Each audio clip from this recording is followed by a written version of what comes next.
फिलिस्तीनी औरतें और बच्चे शिकार हो रहे हैं। जंग में हजरत सैयद अयूब अशरफ ऑल इंडिया मोहम्मदी मिशन के संस्थापक व राष्ट्रीय अध्यक्ष हजरत सैयद अयूब अशरफ ने इजराइल और हमास के बीच जारी युद्ध में जिस तरह से पिछले दिनों से हमास और इजराइल के बीच जंगी पैमाने पर गोलाबारी चल रही है, उसमें मासूम बच्चे व औरतें शिकार हो रहे हैं। कहीं ऐसा तो नहीं यह फिलिस्तीनियों की नस्ल कुशी करने की साजिश हो, क्योंकि इस जंग में एक तरफ तो इजरायली यहूदी इजराइल छोड़कर भाग रहे हैं, तो दूसरी तरफ फिलिस्तीनी अपनी जान गंवा रहे हैं और बेगुनाह इंसान हजारों की संख्या में मारे जा रहे हैं।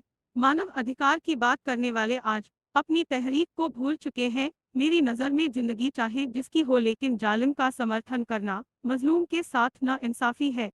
इंसान चाहे कोई हो और चाहे कितना ही ताकतवर क्यों न हो, अगर न इंसाफी करेगा तो आवाज तो उठेगी ताकत के बल पर। मजलूम की आवाज दबाई नहीं जा सकती। अगर जालिम अपने जुल्म को कामयाबी समझ रहा तो शांति असंभव है, क्योंकि शांति का पहला कदम इंसाफ होता है। और जो मुल्क कई दशक से अन्याय का शासन कर रहा है और अपनी तानाशाही के आगे किसी की बात नहीं सुन रहा है, तो ऐसी जगह शांति की बात फुजुल है।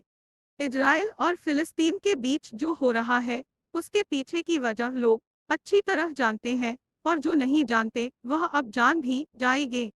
ऐतिहासिक के पन्नों पर पूरा इतिहास फिलिस्तीनियों के खून से नक्शे के साथ लिखा पढ़ा छपा हुआ है, जिसे किसी भी दशा में झुटलाया नहीं जा सकता। द्वितीय विश्व युद्ध के बाद 1948 में जिस तरह इजरायली लोगों को फिलिस्तीन ने पनाह दी, फिर जिस तरह फिलिस्तीन लोगों की जमीन पर धीरे धीरे इन लोगों ने कब्जा कर फिलिस्तीनियों पर जुल्म ज़्यादती की, जिसे पूरी दुनिया देख रही है।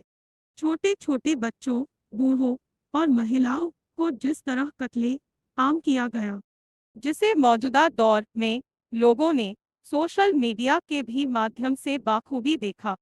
इजरायली और फिलिस्तीनी दोनों नागरिक मौत के दहाने पर खड़े हैं। आज के मौजूदा हालात में अगर इसराइल की राजनीति पर गौर किया जाए, तो बेंजामिन नेतन्याहू जो इजराइल के प्रधानमंत्री हैं, उन पर भ्रष्टाचार का आरोप है और वहां के नागरिकों में उनके प्रति गहरा आक्रोश है। इस आंतरिक राजनैतिक घटना चक्र को समझते हुए मौजूदा हमास और इजराइल की लड़ाई को देखने की भी जरूरत है। ऐसा क्या हुआ कि विश्व की बेहतरीन खुफिया एजेंसियों अचानक फेल हो जाती है? यह एक बहुत बड़ा प्रश्न है।